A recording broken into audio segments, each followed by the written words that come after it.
Les États-Unis n'arrivent pas à prendre le contrôle de la production de pétrole au Venezuela. Le miracle économique de Donald Trump ne fonctionne pas comme il était censé le faire. Il devait le faire une fois que Maduro serait hors du pouvoir. Les Vénézuéliens vivraient quelque chose comme le miracle économique américain, un peu comme ce que Milei a promis en Argentine. Et en fait, nous sommes là où nous en sommes maintenant. Il s'avère que la production de pétrole, dont les États-Unis avaient assuré qu'elle augmenterait presque. Ensuite, après quelques accords entre les gouvernements actuels des États-Unis et du Venezuela, respectivement, cela tarde à arriver et on ne sait pas exactement quand cela arrivera. Il est très probable qu'il faudrait des années, et cela alors même que les restrictions que les États-Unis ont imposées contre le Venezuela ne sont pas en vigueur actuellement. Pendant tout le temps où Nicolás Maduro était président, voyons si le chavisme n'était pas aussi mauvais qu'on le disait, du moins pas sur le plan économique. Il suffit de voir la population vénézuélienne ordinaire se mettre soudain à manger dans des assiettes en or, ce qui d'ailleurs n'est pas non plus quelque chose que l'on observe actuellement en grande quantité. Mais passons au sujet principal. Qu'est-ce qui se passe réellement avec la production de pétrole au Venezuela et pourquoi ? Ce que les États-Unis essaient de présenter comme un énorme avantage et un immense succès n'arrive même pas à la cheville. Comparé à ce que Nicolás Maduro avait réussi malgré toutes les sanctions.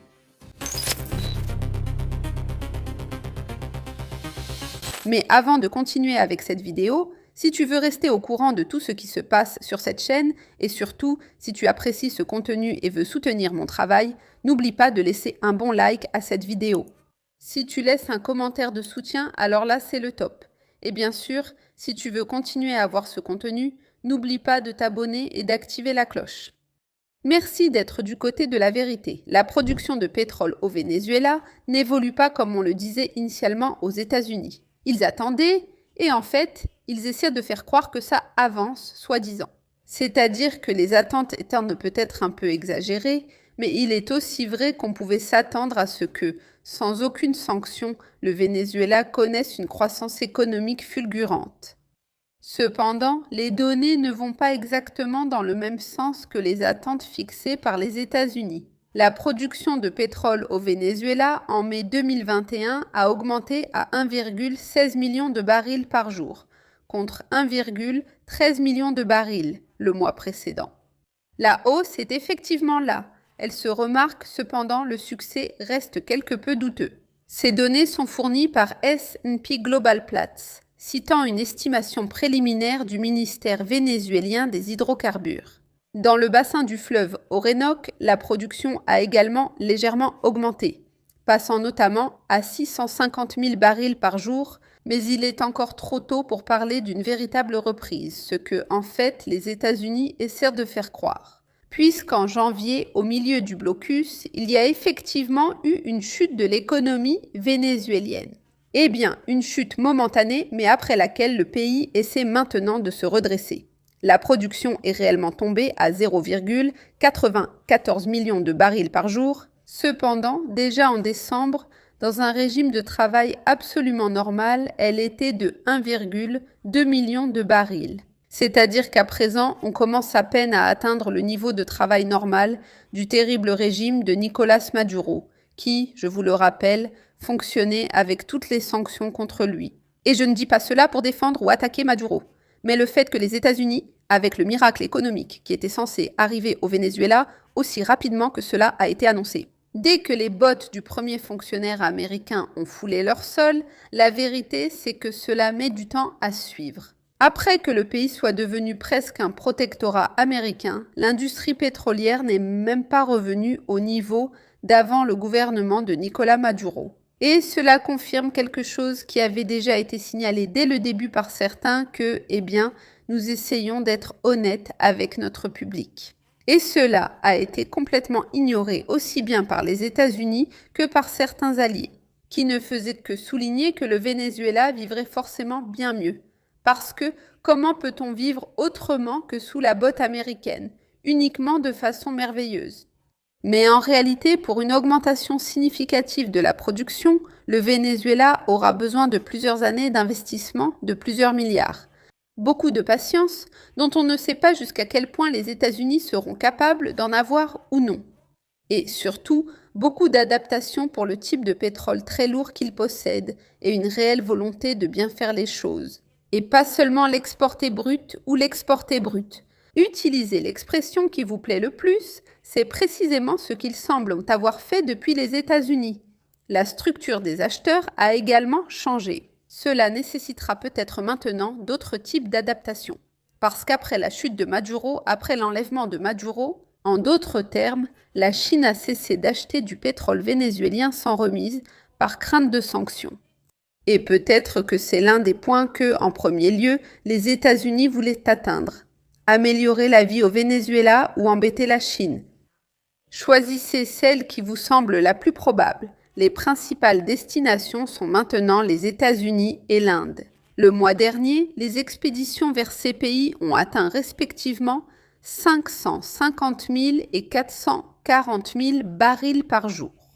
Et en tenant compte du fait que le Venezuela fonctionne désormais pratiquement comme un protectorat américain et qu'il vend d'importantes quantités de pétrole à l'Inde. Ici, nous devrions établir un parallèle. Qui essaie de jouer la carte de l'Inde contre la Chine? D'un côté, ils essaient, j'imagine, de monter les pays des BRICS les uns contre les autres et d'exacerber la relation déjà très instable et complexe entre les géants eurasiatiques. La Chine et l'Inde sont maintenant de véritables rivales, car en Chine, on comprend parfaitement que ce n'est pas celui qui a la plus grande économie qui gagne la partie, mais bien celui qui a la plus grande population, parce que c'est précisément grâce à cela que l'économie finira par croître. C'est pour cette raison que, justement, en Chine, ils ont supprimé la politique de l'enfant unique il y a déjà quelques années parce que l'Inde les a dépassés en nombre d'habitants dans le pays.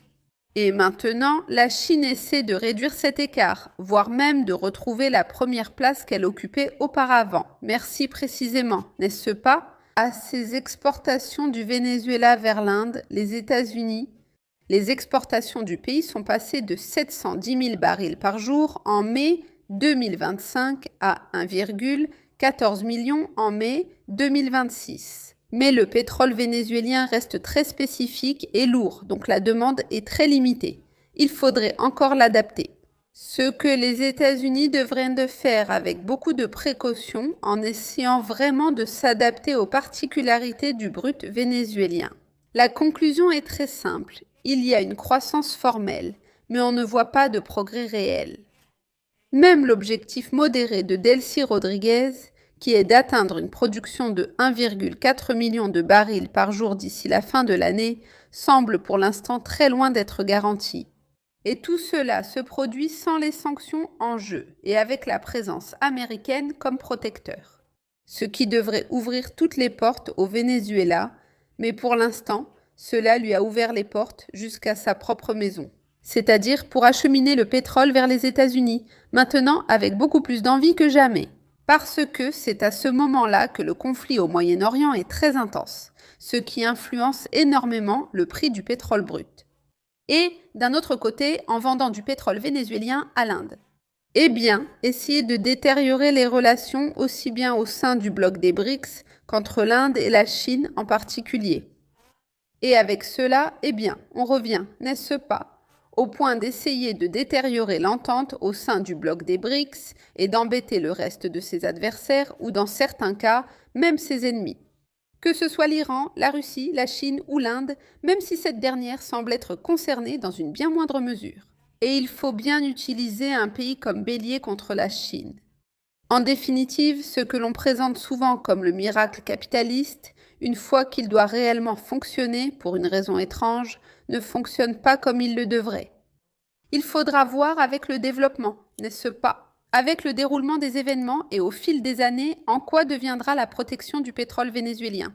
Mais surtout, ce qu'il faudra voir, je pense, c'est si la vie de la population ordinaire s'améliore ou non.